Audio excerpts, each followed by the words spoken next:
ভারতের 18তম লোকসভা নির্বাচনে 10.5 লাখ ভোট কেন্দ্রে হবে ভোট গ্রহণ।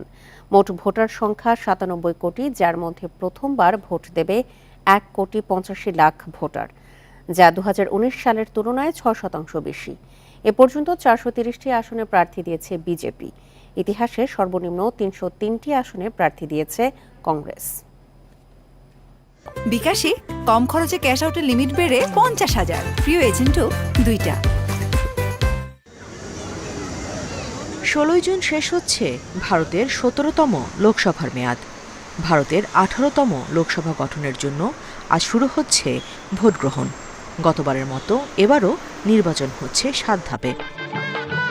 এবারের নির্বাচনে বিজেপি 4 শতাধিক আসনে জয় পেয়ে তৃতীয় দফা সরকার গঠন করতে যাচ্ছে বলে আশাবাদ ব্যক্ত করেছেন প্রধানমন্ত্রী নরেন্দ্র মোদী।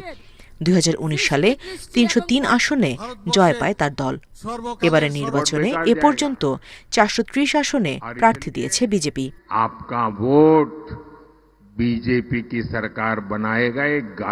অন্যদিকে 18তম লোকসভা নির্বাচনের মধ্য দিয়ে রাজনীতিতে পুনরায় শক্ত অবস্থানে ফেরার আশা কংগ্রেসের। গত নির্বাচনে মাত্র 52 আসনে গুটিয়ে যায় তাদের লড়াই। তবে এবারের নির্বাচনে মাত্র 303 আসনে প্রার্থী দিয়েছে দলটি, যা কংগ্রেসের ইতিহাসে সর্বনিম্ন।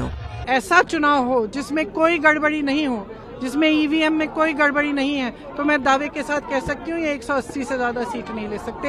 তবে কম আসনে নির্বাচনের সিদ্ধান্তকে রণকৌশল বলছে কংগ্রেস। বিজেপিকে শক্ত চ্যালেঞ্জের মুখে ফেলতে ইন্ডিয়া জোটের শরিকদের জন্য আসন ছাড়ার দাবি তাদের। মহারাষ্ট্র, পশ্চিমবঙ্গ, বিহার, অন্ধ্রপ্রদেশের মতো রাজ্যে শরিকদের বেশিরভাগ আসন ছেড়ে দিয়েছে কংগ্রেস।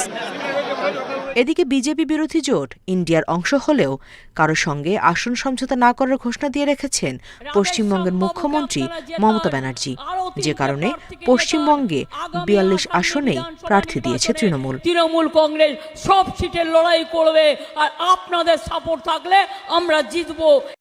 18তম লোকসভা নির্বাচনে মোট ভোটার সংখ্যা 97 কোটি, যার মধ্যে প্রথমবার ভোট দেবে 1,85,00,000 ভোটার, যা 2019 সালের তুলনায় 6% বেশি।